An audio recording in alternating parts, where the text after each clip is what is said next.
однесуваат до бенефициите кои што добива ова јавно предпријатие и како се сетачува со основите на работа кои што имат другите предпријатија.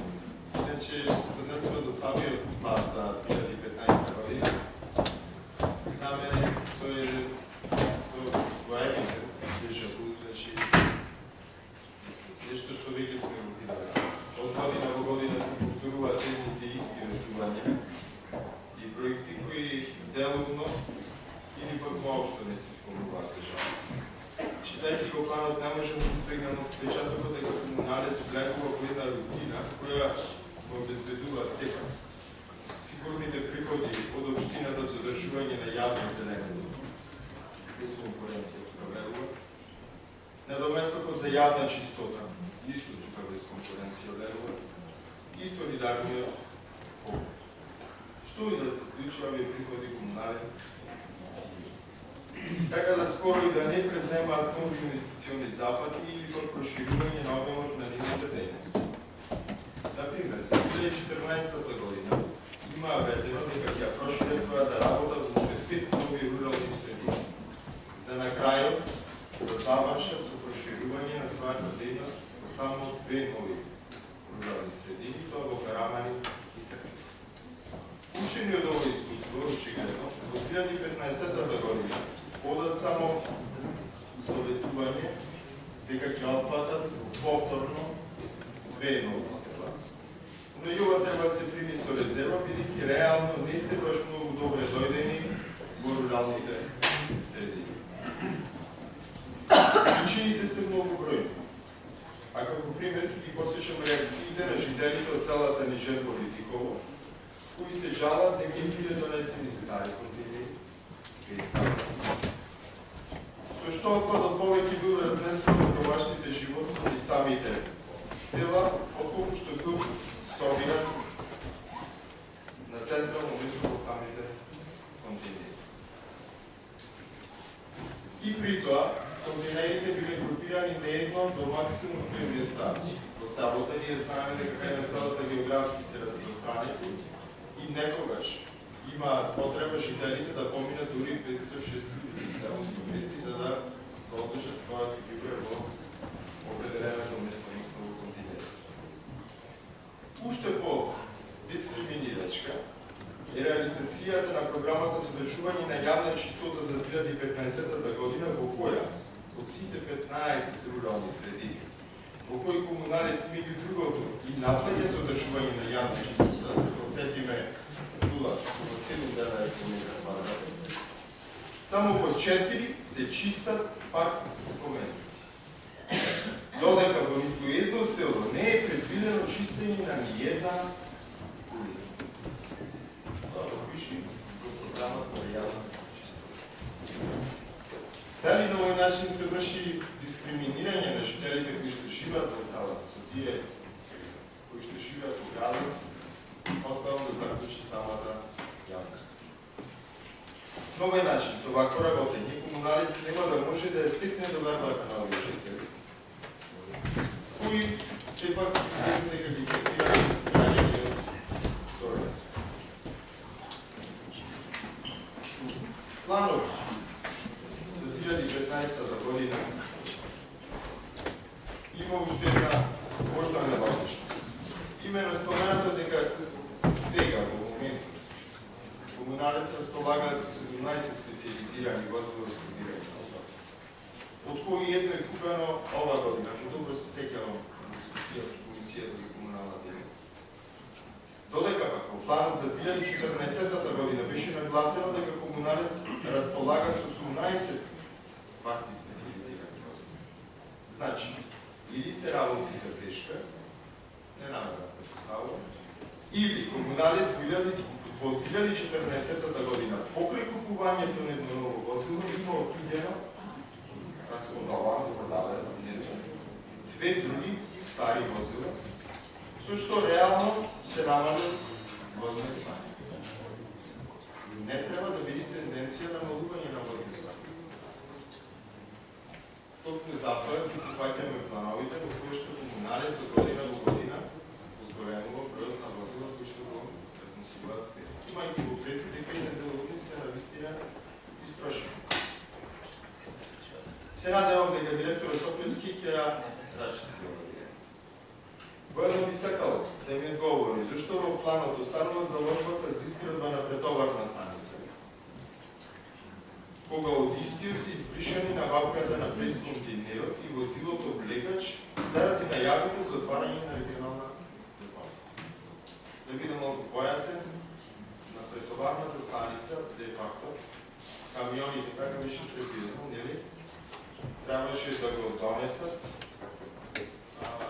ѓубрето, таму тоа да се компримира, во едно поголемо возило да се дистрибуира до Медници и на тој начин да се намалат и транспортните трошоци. Со отворањето на регионалната депонија, секако дека тој план би отпаднал, затоа што согласно со лабораторите кои што ги добив уште пред неколку години за отварање на регионална депонија, беше предвидено дека операторот на регионалната депонија и дистопанисува тие претоварни станици и само ги врши редистрибуција на ѓубрето. Токму затоа е нејасно зашто овие две ставки во делот на механизација се тргнати, а сепак претоварната станица останата. Три активности се повторуваат во минатата година. Тоа е правилникот за пресметка на цена за интегрирано управување на отпадот, изградбата на еколошки двор и изработката на правилникот за работа на шинтерската. Дека за првите две каснењето произлегува од неажурност, слободно можеме да кажеме на Министерството за заштита средина. Изработката на правилникот за работа на шинтерската служба е едноставно, очигледно незаконно причини во јавното предпријатие комуналец. И во овој план повторно се проследува истиот пропуст од минатите. Фактурирањето на наменскиот денар за поранешното одржување на јавни површини и улици, а сега јавна чистота, од 16 на милиони денари. Само сетиме што беше предвидено во основната сметка граѓаните да плаќаат наменски денар во износ од 0,7 за правни и 0,7 за физички лица. И тоа годи за одржување на јавни површини и денес јавна чистота. И понатаму, и по таа основа се собираат околу 60 милиони денари. Упорно се фактурира како приход во работната единица комунална хигиена, наместо во работната единица јавно зелениво, затоа што јавното зелениво во работната единица се занимава со јавната чистота. Ако и сега не се интервенира во овој дел, јавно кажемо, а интервенира стварно се правилно, дека ќе престанам да посочувам овој пропуск, едноставно за некои работи и мене ми се заседи искрено, а не е нешто што се однесува до одржувањето на јавни зелени површини, повторно се појавуваат истите астрономски цени за садење, косење, полевање, копање и така натаму.